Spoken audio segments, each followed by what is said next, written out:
Welcome back, everyone, for what should be our final part of Strangelove's 2 Ex-Boyfriends. We've reached a point where the demon has been summoned once again, because the demon always gets summoned, and we don't know the flame spell this time, so what happens now, chat, if we don't know it? The demon stomps down the road. Cars swerve to avoid the creature and instead collide with each other. Other cars run over curbs to escape the demon's path. Some drivers just slam on their brakes, open their doors, and sprint screaming from their vehicles. You, Devin, and Theo follow the wreckage, trying to decide your next course of action. You've vetoed their attempted use of any more spells from the book. It's too powerful for them to try it again. You need to be able to get a good look at it, but with the Aberith raising hell, it's difficult to catch a calm moment. The Aberith rips open the top of an SUV, its claws rending the metal into shreds. It reaches inside to grasp the driver. However, the lucky man manages to roll into the back seat and escape through one of the passenger doors.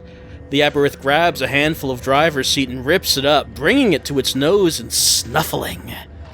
It opens its giant maw and takes a bite. Seat stuffing spills everywhere. The Aberith sneezes, spraying seat padding everywhere. "That'd almost be cute, if it wasn't trying to eat people too," Devin comments. "Yeah, real cute." Devin snarls at Theo snarls at Devin. "Why don't you shut up and go do something useful? Go find some help and I'll stay with Solid Snake." Devin shoves Theo, his arm muscles bulging under his thin t-shirt. "You can't protect anyone, pretty boy. You can go get help. I'll be the one that stays." I think we might have seen this before. They both start arguing. You shake your head. You can accomplish nothing if they aren't separated. It's the fastest way to stop their squabbling. The Aberith abandons its SUV snack and starts to move on, closer to Mountain State. You snatch the book from Devin's hands, nearly dropping it as you take on its weight. Alright. Don't know if I can do a snake voice, so let's see how this goes. "Both of you quiet. One of you is going to find help. The other is going to stay and aid me." You pause to think. If you could send Devin to alert the authorities, the police could at least clear campus, or maybe even put the demon down for good. He'd be able to sprint the distance the fastest. Or you could send Theo all the way up to Willow Magic Shop to ask the owner for help. It's a pretty far run, but Theo is the perfect choice for covering long distances. Alright, chat. Maybe the Solid Snake voice will get better, but for right now, we have to decide who we're going to send away. Do we send Devin to get help from the cops, or Theo up to the magic shop? Now, I think last time we sent Theo up to the magic shop, because I do remember the owner of the magic shop coming back, and it didn't go well. So it looks like you're saying we should go with number 1. We're sending Devin away, so he can get help from the cops. Okay, there it goes. You place your hand on Devin's arm. "I need you to run to the police station. Maybe they can bring this thing down if they have enough firepower. If they can't, then they can at least clear campus. Make people stay away. Keep them from getting hurt or killed." Devin narrows his eyes at Theo, but then turns to look at you. He throws his hands into the air. "Goddess! Okay, fine. You're right. Splitting up is the best thing to do." His mouth quirks into a small smile. "The station isn't that far away. I'll be back before you know it. Try to keep Theo out of trouble." Theo reaches out to smack Devin on the back of the head, but the stocky co-ed is already sprinting down the street. You pull at Theo's shoulder. "Come on, we have to get to school." Follow the Aberith's path is easy. You just keep running in the direction of all the screaming. Finally, you and Theo reach campus and run to the lawn, the main quad of Mountain State.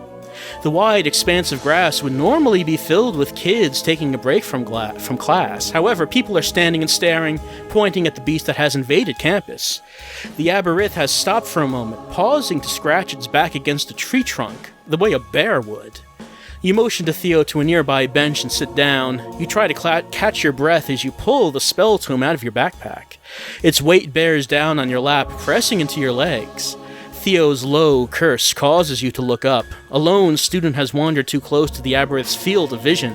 The beast is stalking towards the kid, a freshman by the looks of him, and the load of books that he's carrying. The Aberith moves closer, drool starting to drip from its jaw. The gathered crowd runs screaming. Helpless, the kid drops his books from his arms and begins to back away. Chat, do we ignore the kid and use the time to search through the book? Or do we create a distraction to try to help the kid get away? If we knew the summon spirit's spell, we could use it here, but we don't know it, chat. No, we don't. It looks like most of you are heartless, saying we are going to ignore the kid and let the kid be the diversion as he gets eaten and murdered while we look through the book. Actually, number 2 is coming up. Trying to distract the Aberith is coming up, but I don't know if it'll reach it. I think, chat, I don't know. You might be leaving the kid to die. It's hard to say at this point. It is very close. So close. It's tied right now. Chat, this kid, this college student, his life is in your hands. Do we save him or do we not? I mean, in this story, we would not. Solid Snake would not have all this time to think about it because the Aberith is bearing down on the kid. Time is of the essence. Okay, it looks like number 2 has pulled its way back up. It looks like number 2, that we're going to create the distraction, has come up, so I think I'm going to end the vote here and go with distraction. To the left of the hulking figure of the Aberith, you notice the silhouette of the campus chapel. The bell tower is visible above the tree line, and the cross mounted at the top seems a welcoming beacon. Motioning to Theo, you begin to sprint after the Aberith, yelling and waving your arms. "Hey, big guy, over here!" Theo follows your lead, screaming and running in the wake of the creature. It finally turns, shifting its bulk around to face you both. "Yeah, that's right, ugly," you yell. "2 delicious meals, right here. Nice and tasty. I hear that humans taste like chicken, is that right?" Theo stares at you. "Do you have to encourage it that much?"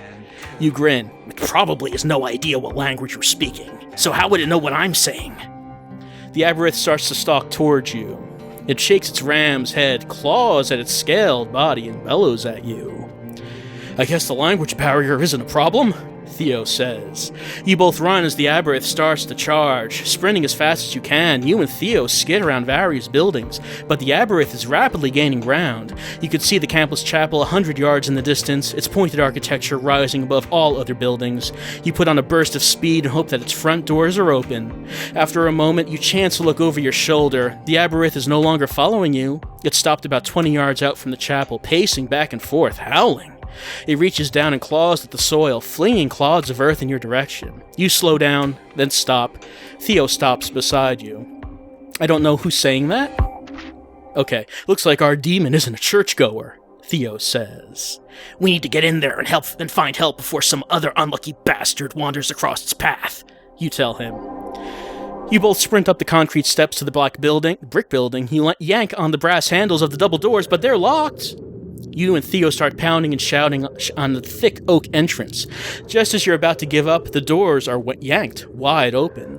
Okay, so this should be... Right, this is the Reverend. I wonder if this is the same thing that we've seen.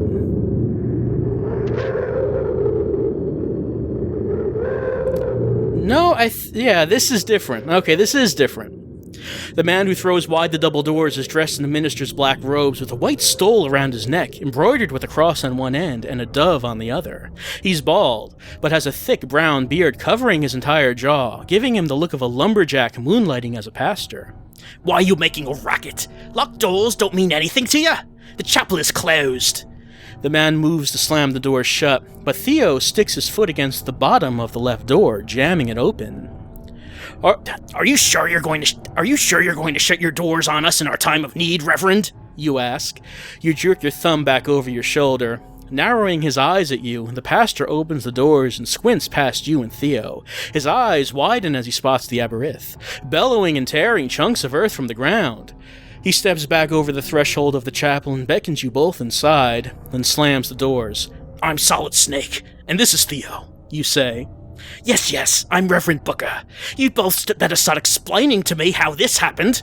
His eyes alight on the tome resting in your hand, heavy as a rock. He brings his icy gaze back up to meet yours. "Never mind.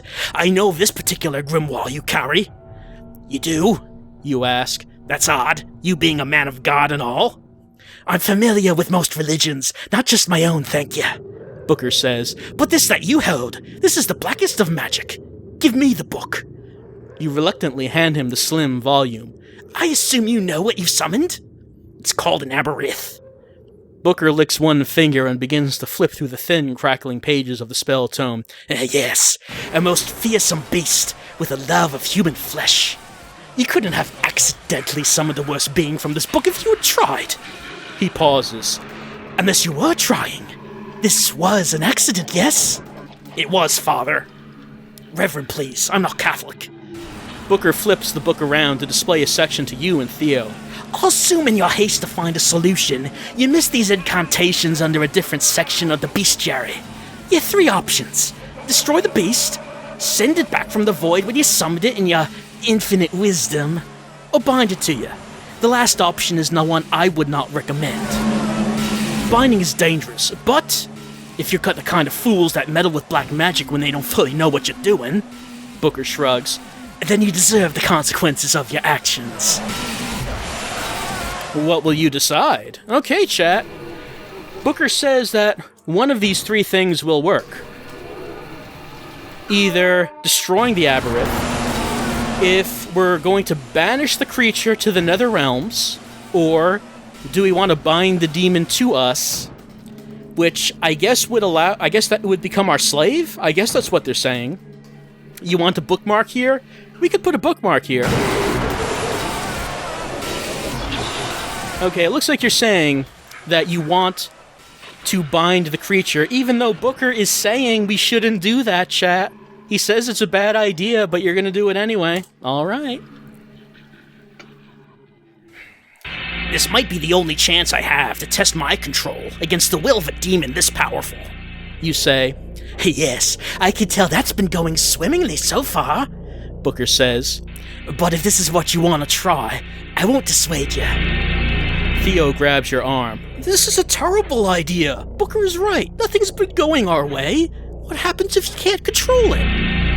You shake your arm loose from Theo's grasp. "I've made up my mind." Booker takes an hour. Oh, we have an hour to spare, I guess, to tutor you in the incantation you'll need to try to bind the demon.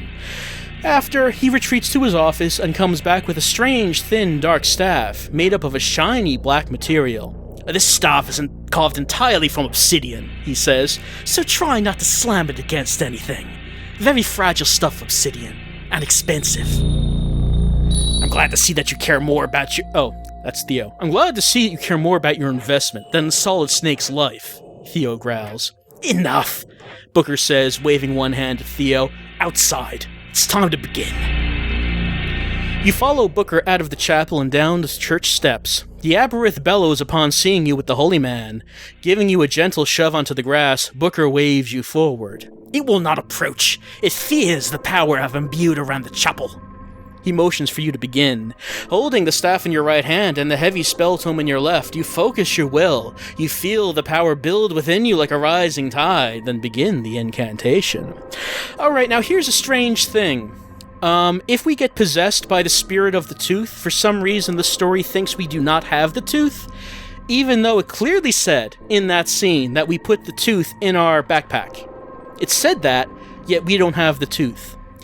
It actually is a good thing, because if we did have the tooth, it would get angry at us and lead to our deaths.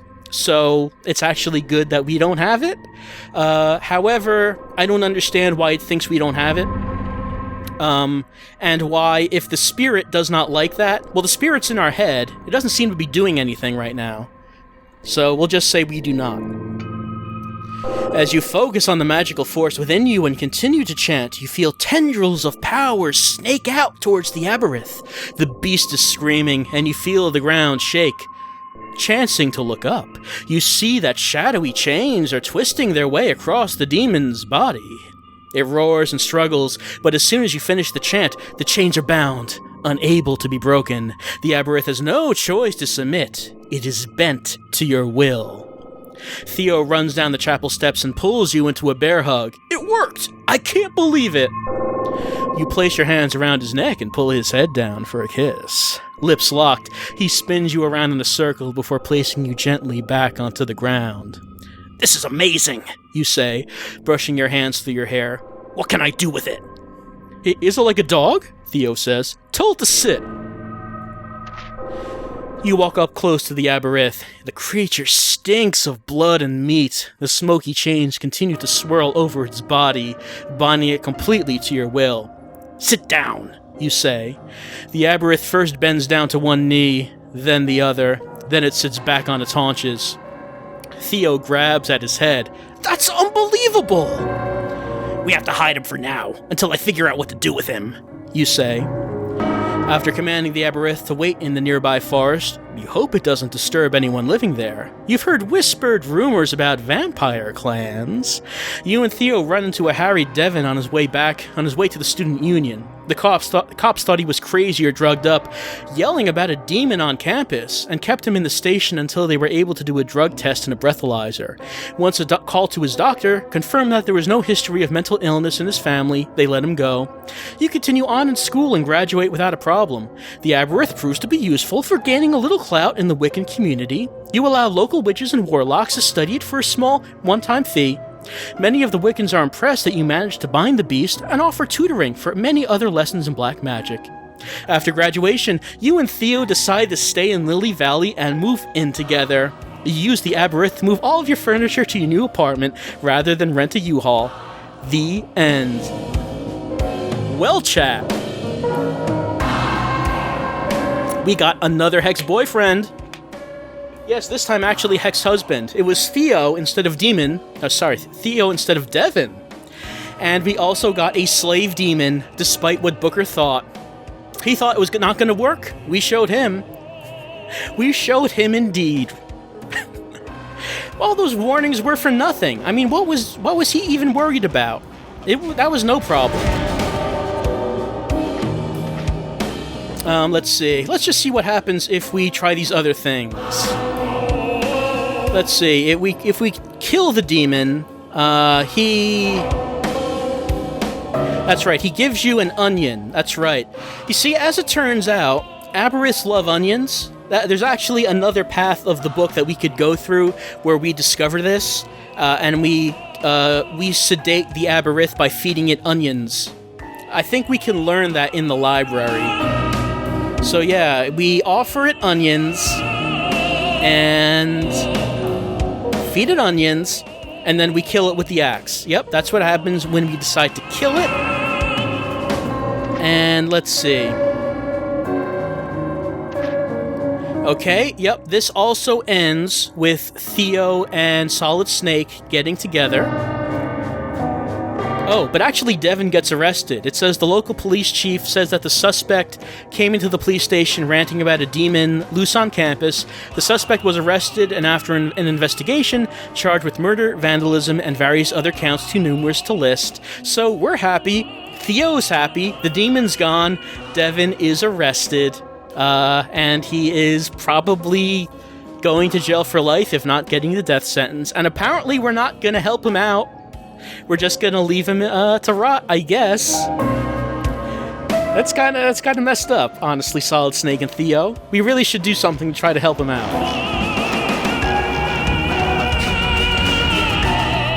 Alright, so let's see. The other option, we try to banish the creature. Let's see.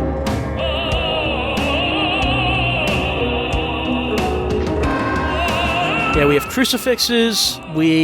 Booker starts to say some sort of chant, and then it vanishes in smoke. He keeps the Necronomicon because it's too dangerous in our hands. Let's see. Okay, Devin also gets arrested for this. So congratulations, chat. Of those three choices, we chose the one in which Devin did not get arrested for murder, and also we got married, and also we got a demon slave. Good job. As far as what is the purpose of the spirit from the tooth that possessed us, I don't know. There has to be some kind of reason for that. Some story path that lets us use that. I have not found it. I don't know what it is. But, yeah, it's something. Let's see. I'm just trying to go over some other endings in my head. Let's see, when we went into the graveyard with Theo and had the graveyard sex, you remember that?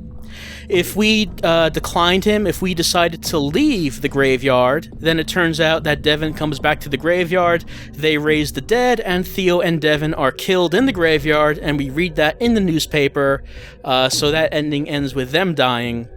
Let's see. There's an ending. Oh, right. Remember the spell we learned from Mike, in which we were able to pull something out of a photograph? If we learn that, it is possible to use that in a conversation with Reverend Booker, where he tells us about a holy sword that could be used to kill the demon, and he has a picture of it, but it was lost years ago. So if you know that spell, you can then reach into it and pull it out and use that sword to kill the demon. That is another ending. If Mike, Rick, Devin, and Theo all die, do we lose? No, I mean, there is an ending where we deliberately do not get a boyfriend at all, and we don't need no man, sort of thing. That is possible. That is one of the endings as well. It is also possible if we got a certain path that we could have declined both Theo. Yeah, if we could decline both Theo and Devin, it then gives us an option to call either Rick or Mike, and in that way we are able to end up the story, with either Rick or Mike. So yeah, in the end, Hex Boyfriends I found kind of disappointing, because it all just kind of ended up on the same path, but depending on what you chose, there might be a slightly different outcome. And is there a librarian ending? No, I did not see an ending that involved the librarian coming back. I didn't see that. But yeah, I mean, like you saw with these endings involving Devin getting arrested, there's no real reason why this should have ended with Devin getting arrested, and the one we chose to bind the demon, that did not result in that. But it did. And yeah, I mean, unlike Vampire Boyfriends, in which there was a larger variety of paths, things we could do, places we could go, in Hex Boyfriend, it all just leads you down the one path, and then, you know, what ending you get doesn't seem to have too much to do with anything else. So, I don't know. It was kind of disappointing in that way, I thought. What would I rate Hex Boyfriends out of 10? I would rate it 200 demons out of 10, I would say. So I think that this is the end of Hex Boyfriends, and because of that, it'll be time for something to replace this on the next stream. We'll have to find out what it is at that time. No, we can't become boyfriends with Booker. Unfortunately, Booker is not an option for a boyfriend. I don't know why that would be the case.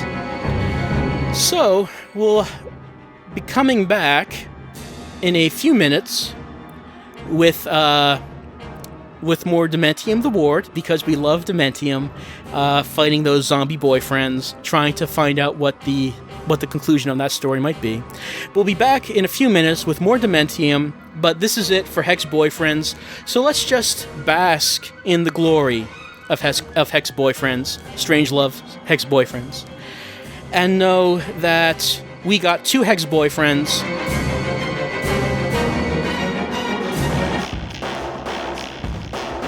So I guess we actually did accomplish our goal. In the end, we did get not just 1 Hex Boyfriend, but 2. Yes, this love is strange for sure, the strangest of loves. And eventually it's supposed to be the case that there will be a 3rd game in the trilogy. I believe the name is supposed to be, it might be Two-Faced Boyfriends. It has to do with shapeshifters. So hopefully we'll be seeing that at some point. I believe I read that somewhere. But for right now, we'll have to leave Strange Loves behind us, because it's time to move on. This can't last forever. Strange Love, Hex style, has been achieved, so it's time to finish this and move on.